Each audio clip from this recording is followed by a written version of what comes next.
तो hello guys, सभी को महादेव, हर हर महादेव और मेरा प्रणाम। तो आज है शनिचर, तो सोचा छत में बैठे हुए तो थोड़ा आज आपको कुछ हनुमान जी का रोचक हमारे युवा पीढ़ी के लिए कहानी हो सकता है, मगर हमारे पुरखों ने इसे बना कर किया है, लिखा गया है सुंदरकांड कहानी में। तो जब हनुमान जी सीता जी की दर्शन करने के बाद जिस रूप में हनुमान जी गए थे, तो सीता जी उस पर संकट में पड़ गए थे कि क्योंकि बानर रूप में गए थे हनुमान जी, छोटा सा बानर रूप में अपना माते का दर्शन कराने। और उसके बाद उनके यहाँ गया, माते को सारा कहानी बताया कि हम प्रभु श्री राम की आज्ञाकारी दूत हैं, उन्होंने आपके पास भेजा कि आपका कुशल मंगल जानने के लिए। उसके बाद हनुमान जी को देखकर माँ थोड़ा सा विचित हो गया कि कौन सा प्राणी है, प्रभु किनके किनके साथ संगत में रह रहे। थोड़ा सा मन में शंका पैदा हो गया। उसके बाद उनकी अंगूठी दिए, उनके बाद सीता जी को उन पर लगा कि हाँ, ये सच्चे उनकी आराधना भक्त है। उसके बाद उन्होंने कहा कि माते आप चिंता ना करें, बहुत जल्दी प्रभु श्री राम आपको यहाँ से ले जाएंगे। तो उन्होंने कहा कि कैसे ले जाएंगे, रावण की इतना बड़ा सेना है और मेरा प्रभु के पास सेना नहीं है, वो दोनों अकेले। बोलता है अकेले नहीं माते, हम सब बानर प्रभु श्री राम के साथ है। इसी बात पर माँ जी थोड़ा सा, वही तो हनुमान जी, यही तो संकेत है, आप लोग बानर और यहाँ सब नर। तो हनुमान जी को लगा कि माते हमें गलत आकलन कर रहे हैं। तब हनुमान जी अपना असली रूप में आए और उन्हें दर्शन देखा। जब भव्य रूप उनका दर्शन हुआ तो माते को लगा कि ये हमने गलत आकलन कर दिया। उसके बाद उन्हें कहा कि इतना विशाल रूप आकलन कर दिया कि उनसे पर्वत बीच से पहाड़ हो जा रहा था। तब वहाँ सीता जी बोला कि हाँ समझ गए हनुमान जी, आप अपनी असली जो व्यक्तिगत रूप में उसमें आइए। तो हनुमान जी आए, उन्हें आशीर्वाद दिया कि बलवान हो, इस तरह कुछ आशीर्वाद दिया। हम श्लोक है वो अभी बताएंगे नहीं, ज़्यादा श्लोक बताएंगे तो फिर गीता वाला बात है, क्या बोला, भागवत वाला बात हो जाएगा, महाकांड वाला। तो एक श्लोक बताया, तो उस पाने के बाद हनुमान जी उस दिन से और बलवान हो गए। जो भी था वो तो खा, अब दोनों का बलवान हो गए उस दिन से। तो बोला कि माते अब देखिए राजनीति कैसे खेल रहा है हनुमान जी। अब यहाँ से राजनीति खेलना शुरू कर दिया कि आए हैं तो ऐसे तो जाएंगे नहीं खाली हाथ, इस रावण की लंका को ऐसी की तैसी करके जाएंगे। इसलिए कुछ कुछ चीज़ें हमें ये संकेत देता है कि कुछ जीवन में आए हैं तो ऐसे मत जाइए, कुछ करके जाइए ताकि आने वाले पीढ़ी में आपकी यादगार बने। बस यही जगह से हनुमान जी की कहानी शुरुआत होती है। ये एकमात्र एक पशु या नर बोलिए या मानर बोलिए, उस रावण की लंका में अकेले तहलका मचा दिया था। वो चाहता था कि सीता जी को अकेले ला सकता था, बट उन्होंने आज्ञा की पालना की और उन्हें अनुमति नहीं थी। इसलिए कोई भी काम हमें जब कोई दिया जाए ना तो उतने करना चाहिए, क्योंकि हमें कुछ काम दिया जाता है हम उससे ज़्यादा करने लगते हैं, तब क्या होता है ना, बीच में संकोच हो जाता है। जैसे हम जिस गाड़ी लाइन में है, प्रोफेशनल में जिस गाड़ी लाइन में हमने सपोज किसी जगह का भाड़ा दिया, किसी गांव के क्या किया, वो जो गाड़ी वाला है उस भाड़ा को, उस कस्टमर को अपने और कन्वर्ट कर लिया है कि भैया आप उससे आगे से उसको कॉल नहीं करना होगा, मुझे कॉल कीजिएगा, हम थोड़ा कम में जाम में चला जाएंगे, ये बोल के उस गांव की कस्टमर को उन लोग प्रोवाइड कर लेते हैं। उसके बाद उस गांव की कस्टमर वही उसी का बात सोचते हैं कि हाँ भैया वो फलना जगह रहता है, उसको समय नहीं मिलता है, ये वो, हाँ ठीक है तुम्हारा नंबर ले लेंगे, इससे लेकर एडवांस वगैरह सभी ले लेते हैं। उसके बाद क्या होता है, जब वो धोखा दे देता है तब उसको याद आता है कि अरे साला वही ठीक था। जो भी होता है एडवांस तो लेता नहीं था, हम आज तक किसी से एडवांस नहीं लेते थे, बस मेरा फ़ोन में बात हो जाता है कि देव बावन ये यहाँ आना है, हाँ भैया आना है, बस टाइम डेट बता दीजिए। तब आदमी को याद आता है कि ये फलना आदमी इस जगह में सही था। तो खैर ये सब मेरा बात अब आए सुंदर वो जो हनुमान जी की आज कथा में। तो हनुमान जी राजनीतिक यहाँ से किया कि यहाँ आए तो कुछ तो करेंगे जरूर। अब उन्होंने क्या किया, माता जी के प्रणाम किया कि माते मुझे भूख बहुत प्रसन्न लगा है, मुझे खाना है कुछ, अगर आपकी अनुमति है तो मैं कुछ खा के यहाँ से चला जाऊँगा। तो बोला ठीक है, तो यहाँ खाने जाओगे, यहाँ राक्षस बहुत है, देखना कहीं तुम्हें हानि ना पहुँचाए।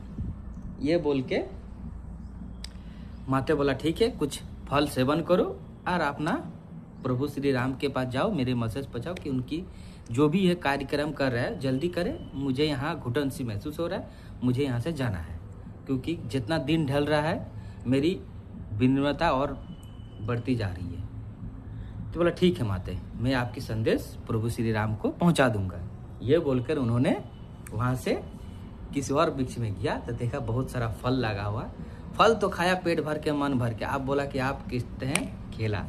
उसके बाद जैसे फल तोड़ा तो वन में जो सिपाही रहता है, जैसे हम लोग कहीं घर में से उन लोग जो सैनिक रहता है, ये बड़ा बड़ा मोटा मोटा आया और आकर प्रभु जी को पूरा घूरने लगा, है बांदर है बांदर है, बहुत कुछ ऐसे बोला। पहले तो मन भर खाया, किसी का बात नहीं सुना। उसके बाद दोनों हाथ से पकड़ के ऐसे अपना जो स्वीकृति है, मतलब स्वीकृति मतलब उनकी जो उम्र, मतलब उनका जो हाइट है, इतना बड़ा किया, विकाल रूप हाइट किया। और करने के बाद सबको ऐसे रगड़ रगड़ कर मारा ना, एक एक हाथ में।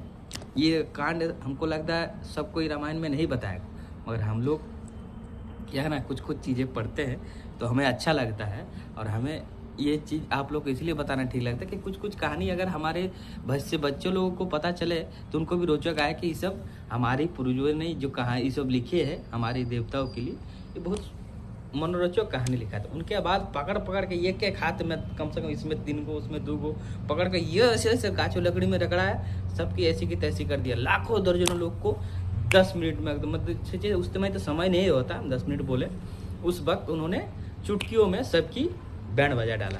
उसके बाद एक बचा है जो पकड़ाया था, तो उसने कहा कि प्रभु हम सिंह एक ही बचे हैं, अगर हमको भी रगड़ दीजिएगा तो फिर रावण के पास संदेश कौन देगा कि आप इस आए हैं। अब बोलते अच्छे से बताओगे ना, बोलते हाँ अच्छे से बताएंगे, नहीं बताओगे ना तो फिर वहीं गेट से निकाल के और रगड़ेंगे। बोलते नहीं नहीं भैया बताएंगे। तू मन में सोच रहा है जिसका पीड़ा होता है वही समझ में आता है, ये आप जो रगड़े हैं ना इसमें तो हमको क्या ही बताना है।